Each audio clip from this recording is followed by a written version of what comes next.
Hey folks, Gary here. Happy Monday morning to you. I hope your day is starting off fantastic. What a great day to be alive. Every day we walk with Jesus is a great day. It's a fantastic day.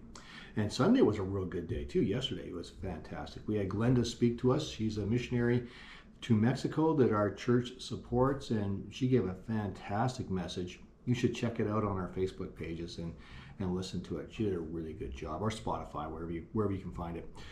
So that was really good. We have Norm Bonk, which is another ministry that we're supporting. You'll be speaking next Sunday, which is going to be really good, which makes me go, man, I want to teach something. I want to give a message. And so this last week, we've been talking about faith. And I want to keep on doing that. I want to talk about faith for this week as well. And today I want to highlight three guys, Shadrach, Meshach, and Abednego. Now we know that they were exiled. They were taken out of Judah, taken to Babylon as part of, well, being conquered. And so while they were there, they proved their worth.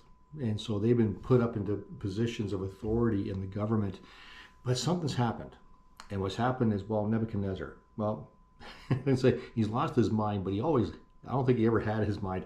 The guy was very egotistical. He was really about himself, really about his own glory, always saying how great he was. I'm so great, everybody listen to me. And one of the things he does is he builds himself a statue, 90 feet tall, a golden statue that everybody's supposed to worship because he wants people to worship him. Say he's fantastic, he's great, all that kind of stuff. And he wants all the attention. And so he does that. He builds this and he puts up this law. When you hear the music playing, you better bow down and worship me. Worship my statue. Worship the things I do. Agree with what I do. If you don't agree with what I do, I'm going to throw you in jail. Actually worse, I'm going to throw you in a furnace and you're going to be burnt to death. So, wow. It's like, if you imagine your leader saying, if you don't worship me, I'm going to burn you to death. Wow, that's pretty strict, pretty harsh. Well, Shadrach, Meshach, and Abednego can't do that. Obviously, they can't worship other gods. They can't worship men. And so he does this, and they play music, and they don't do it. And so the officials tell on him, say, hey, Shadrach, Meshach, and Abednego, they didn't do that. And so Nebuchadnezzar becomes furious. His ego's hurt. He becomes furious at this. And so he goes to them and says, what's going on? And so verse 16 to 18. Shadrach, Meshach, and Abednego replied, O Nebuchadnezzar, we do not need to defend ourselves before you. If we are thrown into a blazing furnace, the God whom we serve is able to save us. He will rescue us from your power, your majesty. But even if he doesn't, we want to make it clear to you, your majesty, that we will never serve your gods or worship the golden statue you have set up. So, of course, he gets furious again, and he orders that the furnace get heated up, I think, 7 times hotter. Yeah, 7 times hotter than usual.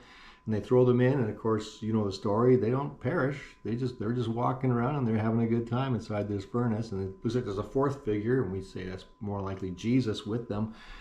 And then finally, Nebuchadnezzar says, they're not dying. He calls them out, and all of a sudden he has a change of heart. He says, wow, your God's really the God. Well, yes, of course he's really God. Our God is God. And so Nebuchadnezzar starts to worship our Lord instead. So we see this as a tremendous act of faith. And what I really want to highlight is what they say. They say, but even if he doesn't rescue us, even if he doesn't, you can be sure we will not worship you or other gods. Why? Because they know that's wrong. They know that God deserves all the glory. God deserves all the worship. So whether we die or whether we don't die, we're going to stand on the fact that our God is worthy of worship. We have faith that he's worthy of our worship. We'd rather he saves us. We believe that that's entirely possible, and we trust him. But even if he doesn't, we trust him with that decision too. And I think that's a tremendous act of faith when we are put in harm's way and we say, I'm still going to trust God because I believe he is good. And so that's what they did. And I think that's just an amazing act of faith. So that's what we looked at today. So today, whether things go your way or don't go your way, make sure you worship God, that he is the one you give your worship and adoration to, not anything else. Thanks for watching.